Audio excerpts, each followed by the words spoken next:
बांग्लादेश में हिंदुओं पर हो रहे अत्याचार के खिलाफ संपूर्ण हिंदू समाज रायगढ़ छाया ने पनवेल में विश्व मानवाधिकार दिवस पर मानव श्रृंखला के माध्यम से बांग्लादेश सरकार के खिलाफ जोरदार विरोध प्रदर्शन किया।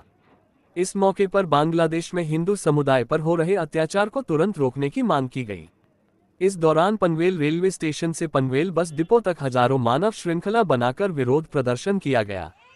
कार्यक्रम में भाजपा के उत्तर रायगढ़ जिला अध्यक्ष अविनाश कोहली, तालुका अध्यक्ष अरुण शेख भगत, शहर अध्यक्ष अनिल भगत, जिला उपाध्यक्ष जयंत पगडे, जिला महासचिव नितिन पाटिल, चारुशीला घरत, दीपक बेहरे, तालुका महासचिव प्रहलाद केनी, राजेंद्र पाटिल, भूपेंद्र पाटिल, पूर्व नगर सेवक मनोहर महात्रे, संतोष शेट्टी, गणेश शेट्टी, तेजस कांडपिले, अभिमन्यु पाटिल, दर्शना भोई, नीता माली, नेत्रा पाटिल, अजय बहेरा, मनोज भुजबल, एकनाथ गायकवाड़, राजू सोनी, महिला मोर्चा जिला अध्यक्ष अश्विनी पाटिल, वर्षा प्रशांत ठाकुर, स्वाति कोहली, संजय जैन, जिला सचिव ब्रिजेश पटेल, अमित जाधव, किशोर सुरते, युवा मोर्चा के जिला अध्यक्ष मयूरेश नेतकर, दिनेश खानवकर, कामोठे अध्यक्ष रवि जोशी, रूपेश नागवेकर, प्रीतम महात्रे, विजय पाटिल, बीना गोगरी, संध्या शर्बिद्रे, अनेश धवले, हर्षवर्धन पाटिल, पूर्व पंचायत समिति सदस्य नीलेश पाटिल, केदार भगत, विद्या तामखेरे, अनंत गायकवाड़, अविनाश गायकवाड़, योगेश लहने, डॉक्टर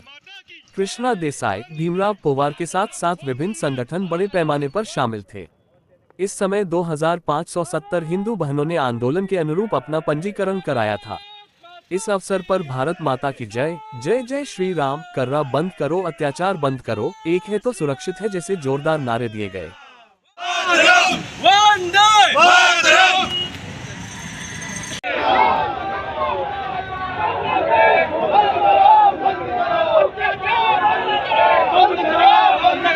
अत्याचार बंद करो,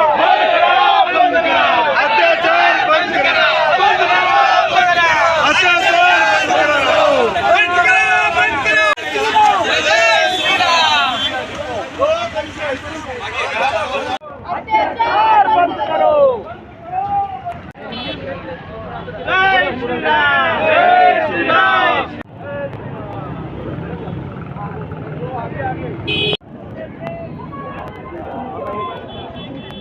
भारत माता की छत्रपती शिवाजी महाराज की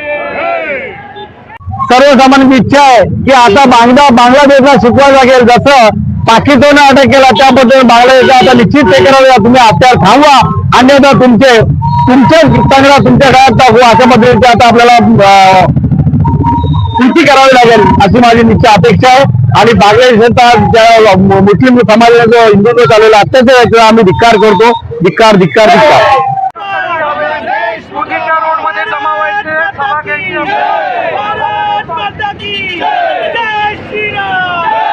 आज पनवेलमध्ये सकल हिंदू मराठी समाजाच्या वतीने आज बांगलादेशमध्ये जे अत्याचार हिंदू समाजावरती होते त्यानिमित्त मोर्चा काढला, काय सांगतो? बांगलादेशमध्ये हिंदू जो अल्पसंख्याक आहे बांगलादेशचा, त्याच्यावर ज्याप्रमाणे अत्याचार होतात, तिथे आमच्या मंदिरांच्या तोडफोड केली जाते, आमच्या मूर्त्या तोडल्या जातात आणि हिंदूंना ज्याप्रमाणे तिथे प्रताडित केलं जातं त्याचा मी इथे निषेध करते। आणि मानव अधिकार जे विश्वामध्ये कुठे पण कुठल्या पण कम्युनिटीवर कुठल्या पण लोकांवर अत्याचार होत असेल तेव्हा आवाज बुलंद करतो, पण जेव्हा बांगलादेशमध्ये पाकिस्तानमध्ये हिंदूंवर अत्याचार होतात तेव्हा मानव अधिकार पण मुख घेऊन गप्प बसलेला असतो। तर आम्ही इथे भारताचे हिंदू आमच्या बांगलादेशमधील हिंदू बांधवांसाठी इथे आवाज उठवतोय आणि त्याला तिथे सुरक्षित वातावरण मिळावं। जसा भारतातला मुसलमान इथे सुरक्षित आहे, भारतातला अल्पसंख्याक इथे सुरक्षित आहे, तसा बांगलादेशमधला अल्पसंख्याक बांगलादेशमध्ये सुरक्षित असावा ही इथे आमची सकल हिंदू समाजाची मागणी आहे आणि त्यासाठी आम्ही इथे आज पनवेलमध्ये निषेध मोर्चा केलाय। बटेंगे तो कटेंगे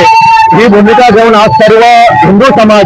इथे आज एकत्रित जमलेला आहे। बांगलादेशमध्ये जो हिंदू समाजाच्या विरोधाचे आंदोलन चाललेलं आहे, त्यांच्यावर जो अन्यायकारक अतिरेक आता होत मुसलमान तिथे बांगलादेशमध्ये करत आहेत, त्याच्या विरोधात हा इथं आग्रह दिसून येत आहे। त्यांना एकच इथून ताकीद देऊ शकतो, आता सर्वांनी इथे सांगितलेलं आहे, बांगलादेशच्या हिंदू धर्मियांच्या बद्दल जर चांगली भूमिका घेतली नाही तर इथे जे अनधिकृत बांगलादेश घुसलेले आहेत त्यांना शोधून काढल्याशिवाय हा इथला हिंदू समाज राहणार नाही आणि त्याची दखल ही ताबडतोब घ्यावी, कारण आता हिंदू हा एकत्र आलेला आहे आणि अशा पद्धतीने जर एकत्र येऊन झाला तर मग समोरची काही गैर राखली जाणार नाही, हा मेसेज त्यांच्यापर्यंत पोहोचवण्याकरता सगळे जमलेले आहेत। आणि बांगलादेशचा आम्ही सर्व इथे हिंदू जमलेलो आहोत, जे कोणी जमले सर्वांनी आज आम्ही धिक्कार जाहीर करू।